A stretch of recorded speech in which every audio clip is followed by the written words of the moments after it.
Симитли не сте сами. Така както всеки български град и всяко малко затънтено селце не сте сами. В момента експертите на Величие вършат работата на ЦИК. Вместо ЦИК да отчита грешките и да коригира вота спрямо тях, ние работим денонощно. Свързали сме се с всички, които помагаха в тия избори, за да можем ние да отчетем грешките. Това е същата грешна линия, по която вървим, когато събираме капачки за болните си хора, когато организираме българската Коледа, за да събираме пари за болните си деца, когато всеки път се примиряваме, че пак сме излъгани и тук зад мен влизат едни хора, които говорят едни и същи неща, в продължение на десетилетия и след десетилетия отново идват и искат вашето доверие. За какво? За да правят реформи. Хайде да се реформираме най-после. Защото се нагледахме на бюлетини, на чували, които се носят с непопълнени бюлетини и се влачат и се изсипват по коридорите, на масички с пари, на касички до изборните секции с дилъри на вод, с продавачи и купувачи, които са не само по изборните секции, те са тук зад мен, когато парламентът работи. И това са търговци на съдби. И ние не се борим за себе си тук, ние се борим за цяла България. И момчета, които вие с униформите сте тук и мръзнете, и ви е скучно, и сигурно искате да сте си вече в къщи, ние се борим и заради вас. За да може да нямате такива ангажименти. Най-добре е, когато в едно общество никой не се интересува от политика. Тогава би трябвало всичко да върви по мед и масло. Ние направихме грешката да повярваме на хора и да ги оставим да правят каквото си искат. И един голям политолог е казал: не се радвайте толкова на революциите. Как да не се радваме след нашия 35 годишен опит? Ами ние трябва да подкрепим революциите, защото нямаме друг избор.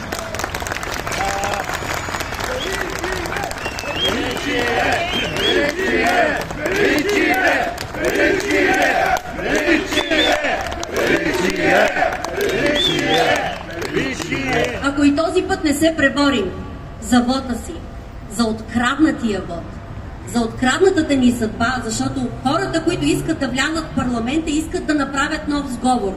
Вие чухте Бойко Борисов да казва: при 8 партии в парламента има шанс да се състави правителство. При 9 няма шанс да се състави правителство. Кажете, кой е трън в очите на системата? Кой е трън в задника на властта? Извинявам се за английски. Ето защо сме неудобни. Ето как постигнахме обединение. Ние постигнахме обединение на всички партии на статуквото да се обединят срещу Величие. Защо, за Бога? Какво не ви харесва? Освен, че говорим истина. Нека да ви кажа още нещо. Използвам тази трибуна и този микрофон, за да призова всички наши застъпници, да запишат кратко видео в рамките на минута-две, да се представят, да кажат от коя секция са и да разкажат на 2-3 кратичко за изборните нарушения, които са установили по време на тяхното дежурство. Тези кратки видеоклипове ние ще сглобим и ще направим видео, което ще бъде прикрепено към всичките жалби, които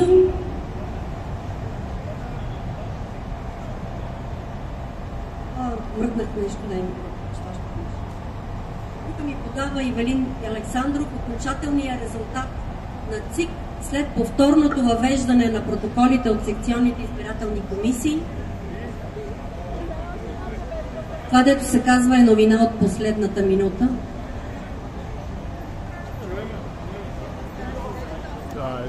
ЦИК обяви окончателните резултати от изборите.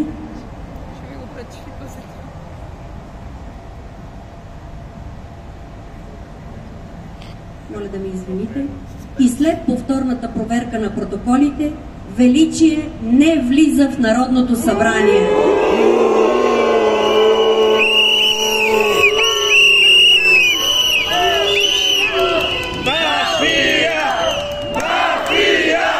Mafia!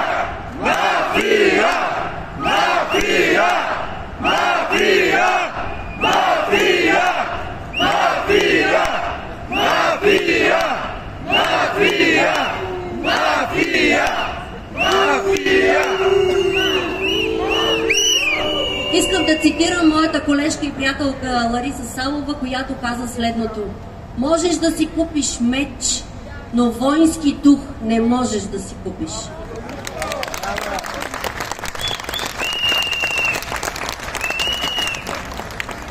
Каквото и да стане в сградата зад мен, с партията влязла през комина, за да замени истинската опозиция, ще бъдем свидетели на нова сглобка, на нова кражба и на нов грабеж.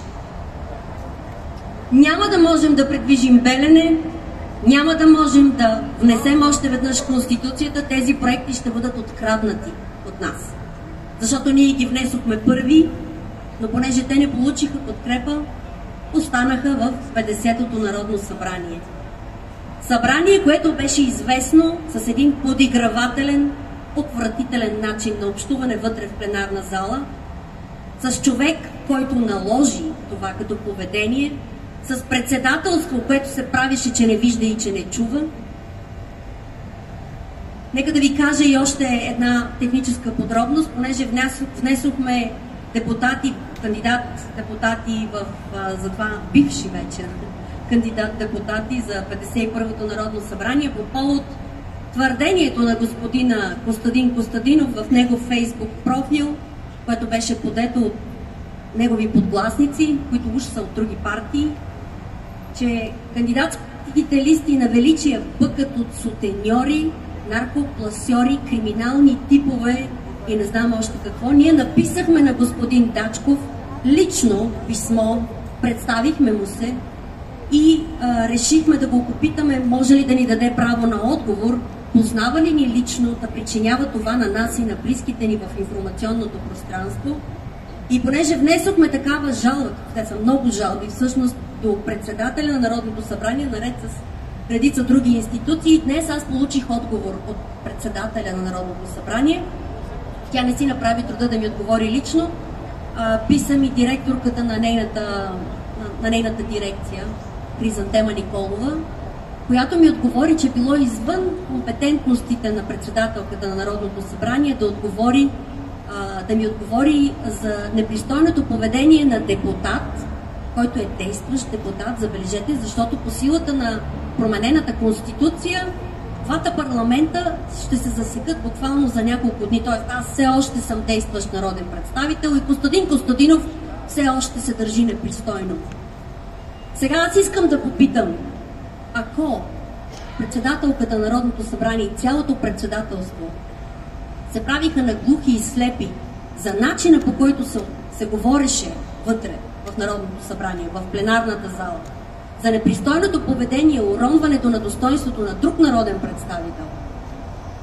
И сега Костадин Костадинов е свободен да продължи да се държи по този начин. Аз мога ли да бъда, както и всички, които бяхме наклеветени по този непристоен начин, но не сме отговорили със същото, забележете, да ние можем ли да се чувстваме свободни, да коментираме липсата на реакция на председателството на това Народно събрание и да се държим по същия начин. Да обясним колко са показателно слепи и оглушително глухи за това, което се случва в държавата ни. Да. Глас народен, глас Божий. Призовавам всички, които днес гледат и слушат, утре вечер, 18 часа, да се преброим на живо и да видим кой какво има да брани. Защото едните са тук за парите, а ние сме тук за живота си. Браво! Браво!